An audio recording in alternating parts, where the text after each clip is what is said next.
За галаадарга тэгээд өнөөдөр сумын төв 100 жилийн ойгоо огтсон завхан сумын одоо бүх нийтийн золголт болж байна. Тэгээд ойгоо огтод олон сайхан хүмүүс ирсэн байна.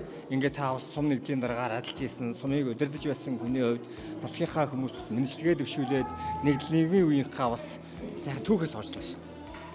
За ингээд өнөөдөр энэ золголтод бол асар их олон хүн ирсэн байна сансныг бодоход. Энэ бол одоо нутгаа санагалж нутгийнхаа төлөө бас санаа сэтгэл тавьж байгаа энэ нутгаасаа гараад олон жил болсон энэ хүмүүсийн энэ санаа сэтгэлийн бас нэг илрэл байна. За ингээд нутагта байгаа нутгаа хөгжүүлж байгаа, сахин хамгаалж байгаа энэ нутгийн ард иргэд ах トゥ та бүхэндээ эрүүл сайн сайхан бүхнийг хүсэн өрөөё. Ингээд 100 жилдээ одоо эрүүл байж 100 жил гэдэг бол хүний насанд бол нэг л удаа тохиолдох. Азтай хүмүүс энэ 100 жил тохиолдохгүй ч хүн байна. Одоо 100 жилээр гарсан хүүхэд дахиад 100 жил гэж үзнэ гэж байхгүй. Тийм учраас бид нь бол нутгийн 100 жилийн ойг хийж байгаа, энүүнд оролцож байгаа, энийг үзэж сонсож байгаадаа бидний их азтай улсаа. Ингээд одоо та бүхэндээ 100 жилийн ойн баярын мэндийг дэвшүүлье. Ойгоо сайхан тэмдэглээрээ, элгээрээ амгалан төрлөөрөө төвшин амгалан байгаарэ гэж өрөөё. За баярлалаа. Ингээд та бас сум нэгдлийн дарга хийгээд одоо хамгийн сүүлд нь бол нэг засаг захиргааны өөрчлөлтийн үеэр сумын анхны засаг даргын одоо алдан тушаал болоход та нэгдлийн дарга хийж яагаад хүлээлгэн гэсэн байт. Энэ талаараа.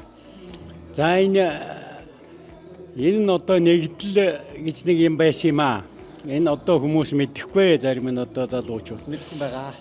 Мэддэгч хүн байгаа. За энэ нэгдэл гэдэг бол тухайн үедээ Монгол улсын тусгаар тогтнол Монгол улсын хөгжил цэцэглэл Монгол хүний хөгжилд асар их хувь нэмэр оруулсан ийм нэг байгууллага байсан юм аа. Ийм нэг бөөгнөрл байсан байгаа юм.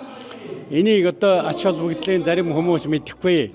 За яг хөө энэ талаар одоо энэ нэгдлийг анх байгуулахад 1957 онд миний хамгийн том ах Бачаргал гэдэг хүн тэргүүтээ хүмүүс энэ нэгдлийг одоо байгуулж ирсэн юм аа. Тэр үеийн тэгсэн энэ одоо түүхийн бас нэг хоржоонтой эргэлтээр энэ нэгдлийг тараах нэгдлийг одоо тарааж ард түмэнд ховчилж өгөх энэ асуудал бол одоо над тохон томилогдсон.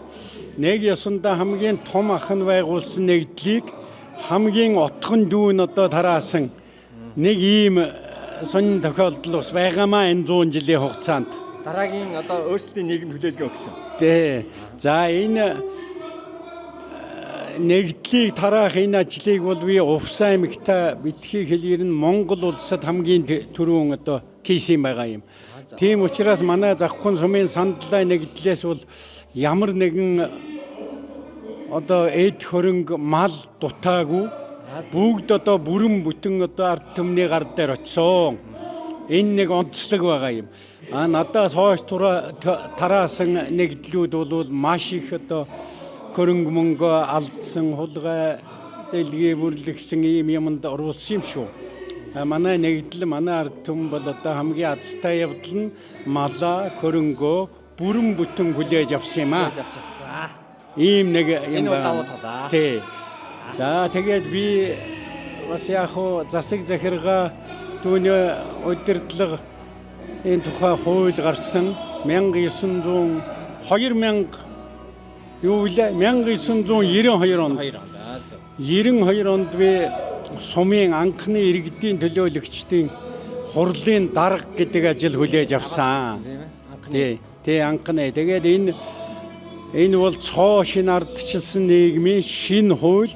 Шинэ хуулийг орон нутгийн одоо засаг захиргааны хуулийг одоо нэвтрүүлж тэнд хэвшүүлэхийн тулд одоо нэлээд их ажил хийсэн энэ хүндээ хувьдаа гэхэд бол одоо надаас өөр Увсан аймгийн одоо 18-21 суманд бол надаас өөр тийм олон удаа одоо засаг даргын захирамжинд одоо эсэргүүцэл бичиж захирамжийг хүчингү болгож исэн тийм юм бол одоо ховор шүү.